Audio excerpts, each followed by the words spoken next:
Logarithms. Logarithms. Love them. Rewrite the equation into what we call exponential form. Logarithms are so simple. They are so simple. But man, I think they give kids nightmares. Now, you notice I have this log b a equals e. That is a log. Then we have b, which stands for base. We have a, which can be the answer or argument, however you view it. And it's going to equal e, which stands for exponent. So when I look at a logarithm, what I do is identify these things right here. The base is a 6.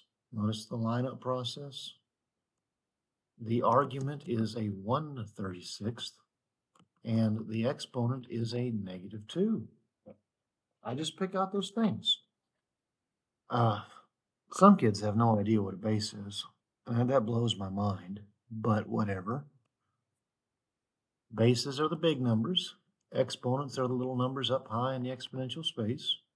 And I'm following the other side of this. Notice now I looked over here. I'm just rewriting as this. And it has to equal the argument. And whenever you write a logarithm, the first thing you need to ask is you need to ask yourself, is this true? Is that true? Because you're learning the process. By hand, you would say that 6 to the negative second is 1 over 6 to the second. And I hope you know what 1 over 6 squared is. It's 136. So yes, it's definitely true. So you did your work right. 100%. You know how to convert from a logarithm into an exponential function. Try and figure out the other two. And again, ask yourself if it's true. Explain in words what the question is asking and then answer it. So I notice this one has a base of 6. And the answer is 216. All right. So what it's asking what power of 6 is equal to 216. All right. It's asking a question like this. Its inverse would be 6 to the x. It's 216. That is the question. All right. You know, I do things a lot and kids have no idea what I'm doing with them. But, you know, you might just play. Well, I don't know why I'm doing that one. Say I don't know what 6 squared is. It's 36. Okay, so that's not 216. Maybe I raise it to the third power. And there she is. 6 cubed is 216. So therefore, the answer to this thing is 3.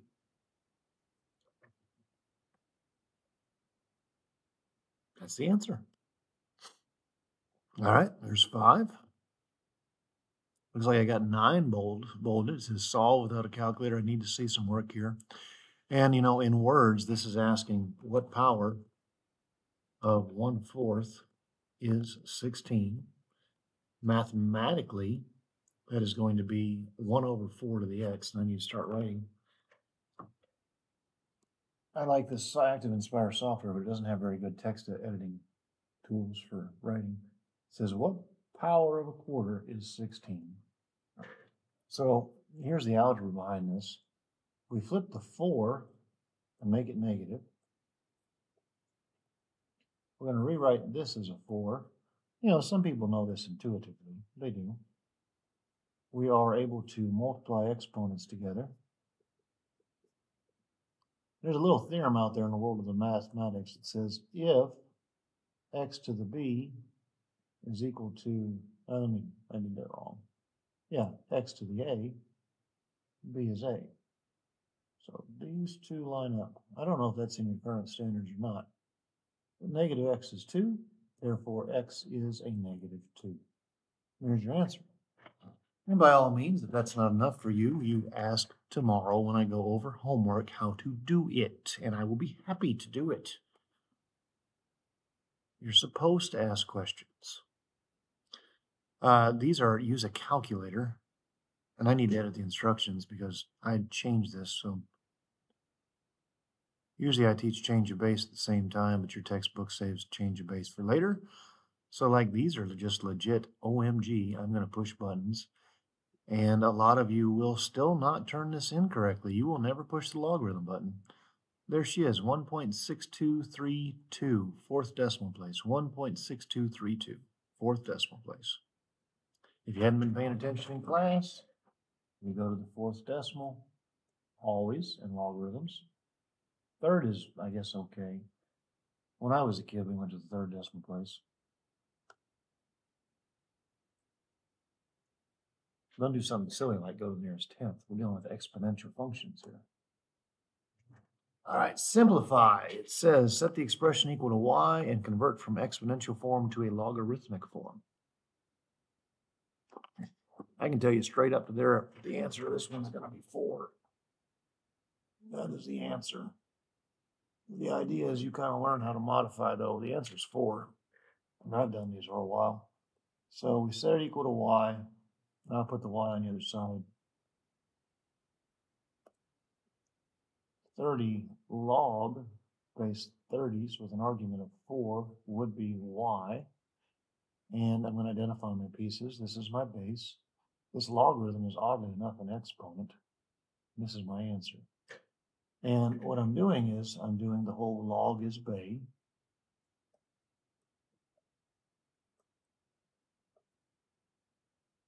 These two forms are equivalent.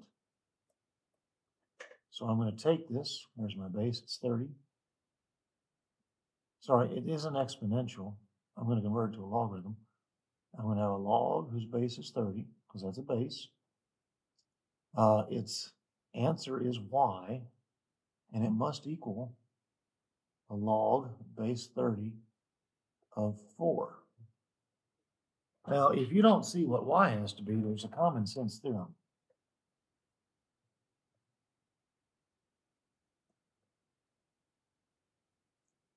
It says that a log of base b whose argument is x, if it's equal to a log base b whose argument is y, it should be if, then x is y. So y is 4. And there's your answer. The answer to this thing is 4, which is what I told you in the very beginning. It's a property that basically cancels out. It says if you take a number, raise it to a logarithm of the same number, the answer is the argument of the logarithm of the exponential space. Hope you got all that. Here we are tasked with writing the inverse of the logarithm. Write your final answer as f to the negative first equals x. And exponentials are inverses of logs, which means that logs are inverses of exponentials. Now, I should have had you state the domain. I didn't do it. I should have, but I did not. Anyways, let's move on. I don't know if you remember the steps here or not, but the steps for writing an inverse, I'll write them out here for you, because these are instructional videos.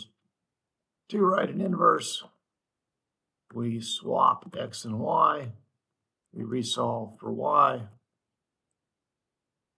and then we profit. Plain and simple. 3 easy steps. Swap, solve, profit. So looking at 17, I'm going to swap x and y. She's now going to become an equation where x is the output and y is the input. I'm going to move that 3 over. I'm going to play the isolation game. You know, what I did here is I added 3. 3, that's equal to 2 to the y. Now I'm going to convert to a log. I'm going to convert to a log using the whole idea of base answer exponent.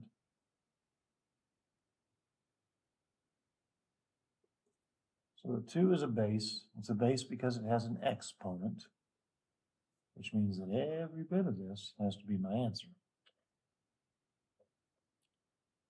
Time to write a log. A logarithm of base 2, whose answer is x plus 3, must equal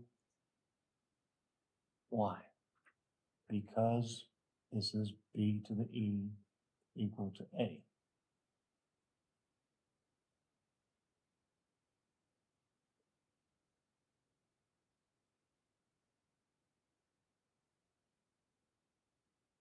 Wait a second here. Yeah. So, I had a brain fart there for a second. There is my inverse.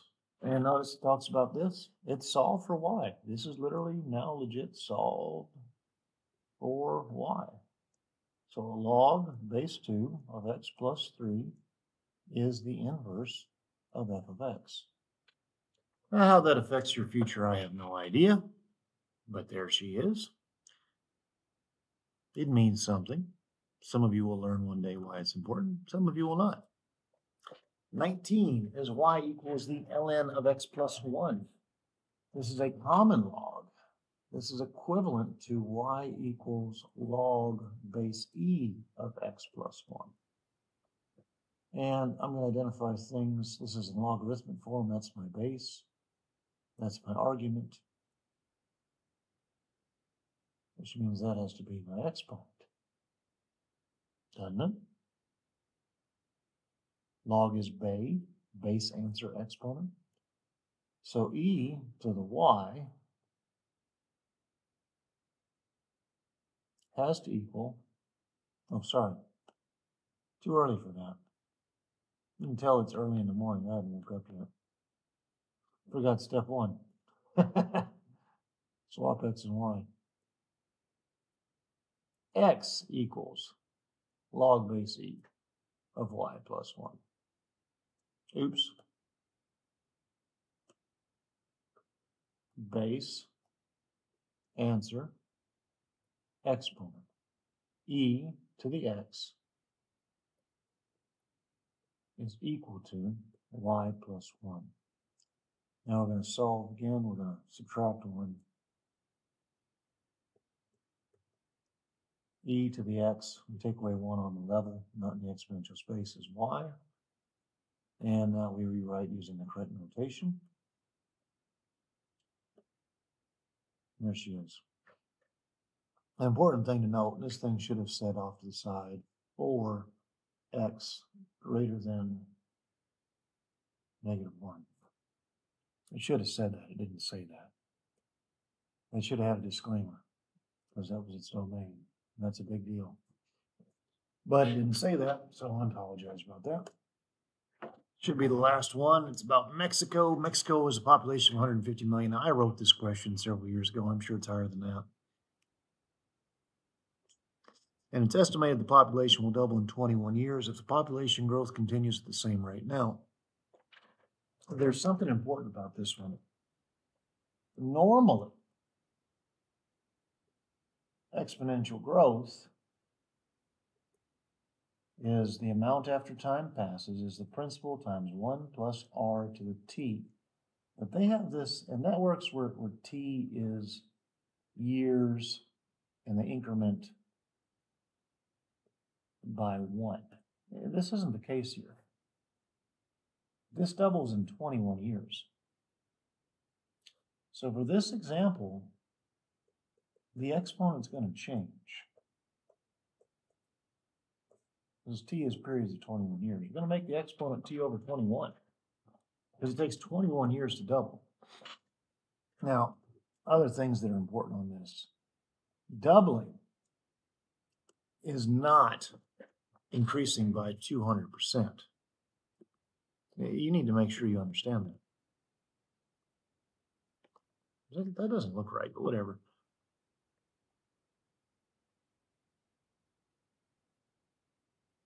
It's not. You know, think about that. What percentage is doubling?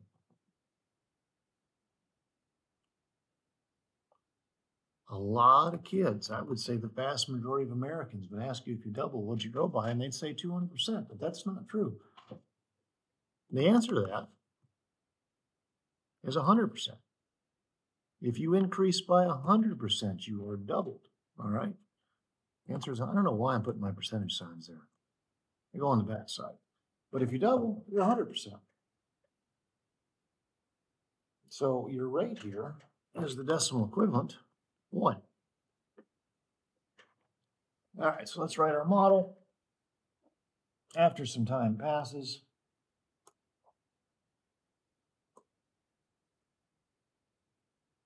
we are the principal, which is 150. I'm not going to write million, times 1 plus 1, because R was 1, to the T over 21. And don't you dare leave 1 plus 1.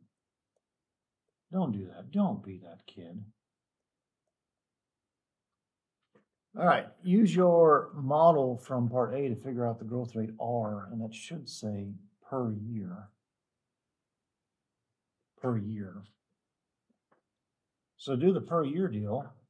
What we do is we move a part of that exponent in.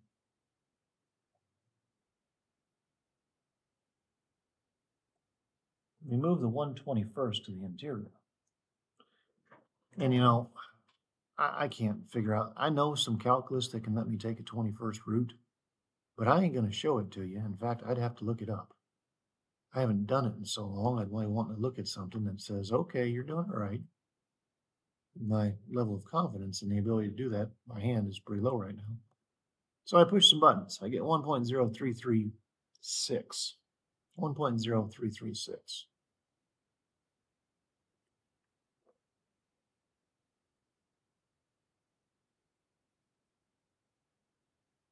Now, this is the part that lines up with 1 plus R. So R just happens when you throw that away, 0.0336. Or, remove that decimal twice, 3.36% per year. That's what it's supposed to. Now, remember here, in 21 years, it was supposed to be 100%. So let's take my not my 0. Let's take my 3.36, raise it to the, that's not right. Let's take my 1, let's just take what I have, if I can think, and raise it to the 21st power and see if I'm right. Should give me a 2. And I am. It's the same equivalent thing. Now that you need to see that, but 3.36% per year. What will Mexico's population be in 32 years? That's a push button kind of problem. So we're replacing T, and by the way, that's what it means. T is 32. I'm going to go up to the original equation I wrote right here. Remember, it was also ace of T. I'm going to let T be 32. I'm going to find the amount in 32 years. A lot of you guys can't read. Ace of 32 is read the amount in 32 years. Like you can't read. You say A32. You don't understand. And you don't want to let yourself understand. Blows my mind, man. Oh, it's math. I guess I just better suck at it. That's your mentality towards it. Anyways, push some buttons. See what that says. I can't do that. So 150 parentheses 2. She's rooftopped to the 32nd, 21st. And I got this, 431.3240. I'm going to keep that entire decimal, actually. Remember, this is in millions.